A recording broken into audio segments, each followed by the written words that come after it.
last episode, I poked fun a little bit at Mercedes because we haven't talked about them on Unlapped in quite some time. And quite frankly, they haven't warranted being talked about because their results have been decently poor for most of this season.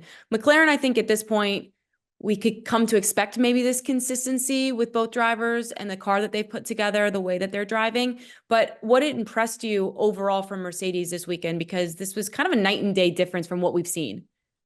It was, and Mercedes have been working slowly behind the scenes, and I don't think perhaps have got the credit they deserve, because while they've made small little steps over the last few races, the likes of McLaren and Ferrari have made big steps. So even though Mercedes have been making progress, they haven't quite had that last little bit they need to really go and compete with the likes of McLaren, Red Bull, Ferrari right at the very front.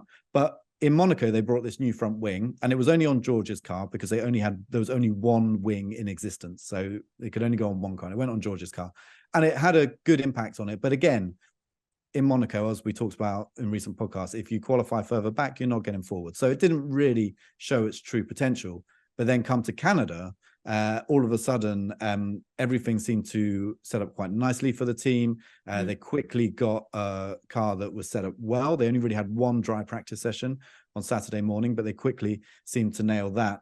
And one of the peculiarities about the Montreal circuit is, while it's very high speed, there's some very long straights and the cars get well over 200 miles per hour. Most of the corners are slow speed, so you only have one type of corner. And one of the biggest issues Mercedes have faced this year is getting a car that works in a high-speed corner, but then also works in a low-speed corner. So as soon as they found they've got it just right in a high-speed one, they get into a low-speed corner and they're dealing with a lot of understeer. And then if they get that understeer out of low-speed corners, they get into high-speed corners and it's been twitchy. But these upgrades they've been bringing have been working specifically on that, bringing stability to the car. The front wing, the new front wing, just seemed to be the last final touch to that. And now what they're talking about and why there's this excitement is that they feel like they've got this more secure platform to go racing with, where the car isn't going to do things that they don't want it to. And once you have that platform, you can then add more performance on top. So in Spain, in a week's time, they've got a new floor coming, which they're hopeful is actually going to add performance again. So I think really positive for Mercedes, but until we get to a circuit where there's that range and variety of corner types, we can't say for certain they're back or they're on a McLaren level or a Ferrari level or anything like that. Does Spain provide that kind of circuit to see the versatility? It absolutely does. And that's the reason why Red Bull are quite eager to get back to the European circuits coming up, because they're all permanent circuits where you don't quite have the same amount of bumps as you do at street circuits like Monaco, to some extent in Canada. And you don't have to ride the curbs as much like you do in Monaco and Canada, again, because they're slow speed corners. There's a lot of advantage to cutting over a curb, but it unsettles the car and it asks a lot of the suspension.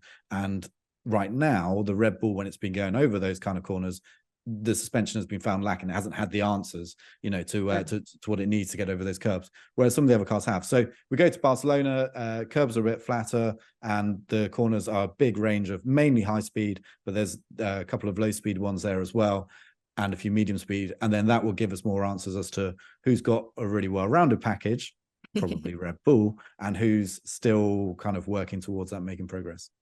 When you look at the dynamic between the drivers, George seemed to get the better of Lewis in Montreal. He started the day on pole, obviously, and then he even overtook Lewis to get back into P3 position.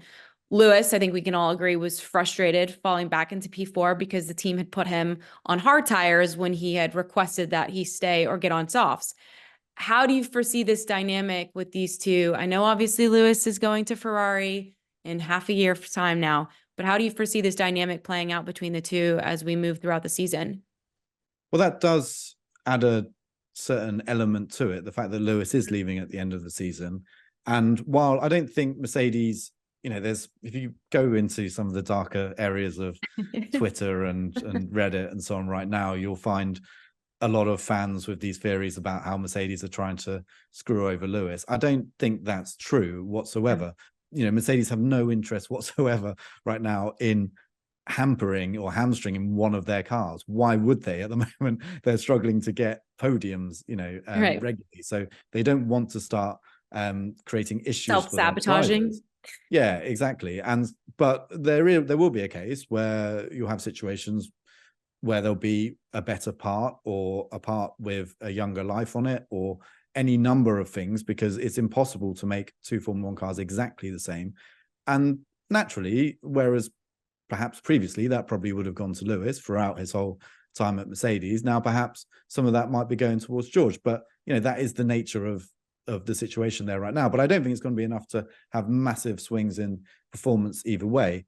But it's kind of refreshing as well to see that Mercedes are still happy to let their drivers race flat out. They were on slightly different strategies, like you say. They ended up on, when one was on medium tires, the other one was on hard, and vice versa. And I don't think necessarily that Lewis's strategy was that much worse. He actually set the fastest lap of the race using those hard tires on the final lap, a fraction faster than George.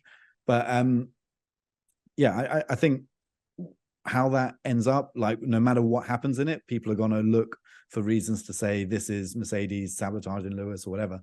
I absolutely don't think that's the case. But undoubtedly, both of those drivers, it's going to be their last season together. Both of them want to come out on top. Now, where Mercedes have to be careful is that rivalry between the two drivers doesn't spill over into lost results. Because if you look at what happened in Canada, if they were to run that weekend again, they'd have a very, very good chance of winning it, because their car was so quick round that track. And remarkably, because we've very rarely had to say this about Mercedes, certainly while Lewis has been there, the thing that was lacking over the course of the weekend was the drivers. If you look at the potential they had at certain parts in qualifying, they didn't actually translate that into Q3. If Lewis had done the same lap that he did in Q2, in Q3, he would have been on pole position, clear of George Russell and Max Verstappen on identical times. And the same is true as George. He did a quicker lap in Q2 as well. So there were a number of occasions where the drivers made mistakes. George made a lot during that race, enough that I think it's fair to say he threw away the race. So they have to be careful that now that they are getting back into a position that they've worked so hard all these years to get there, that the drivers are able to capitalize. Can capitalize on it. And it does feel strange saying that about Lewis Hamilton, because he's done that so many times. And also in the past, he's had a car that perhaps wasn't capable of getting a result, and he's got one. So, we're not just going to judge him on this one race, but I think, Merc have to be a little bit careful. One, that their drivers, are not basically getting it right, not making mistakes, but also that any rivalry there or any desire to finish ahead of each other in this final year of teammates doesn't take away from the ultimate team result. I also too wonder, like, the psyche of it as a driver when you don't have a car capable of winning, if that makes you a little bit less mentally sharp, right? Because that you're not going to be able to get the results regardless of what you do. And now that they do have the car, I wonder if they just as drivers need to sharpen up just a little bit more, and maybe they can, get the optimal results out of the car. And as both drivers, I mean, we know how good both of them are, especially Lewis Hamilton, that goes without saying, but it'd be curious to see if they can build on this momentum in Spain with the upgrades that they're going to continue to bring. Thanks so much for watching ESPN on YouTube, and for more sports highlights and analysis, be sure to download the ESPN app, and for premium content and live streaming, subscribe to ESPN Plus.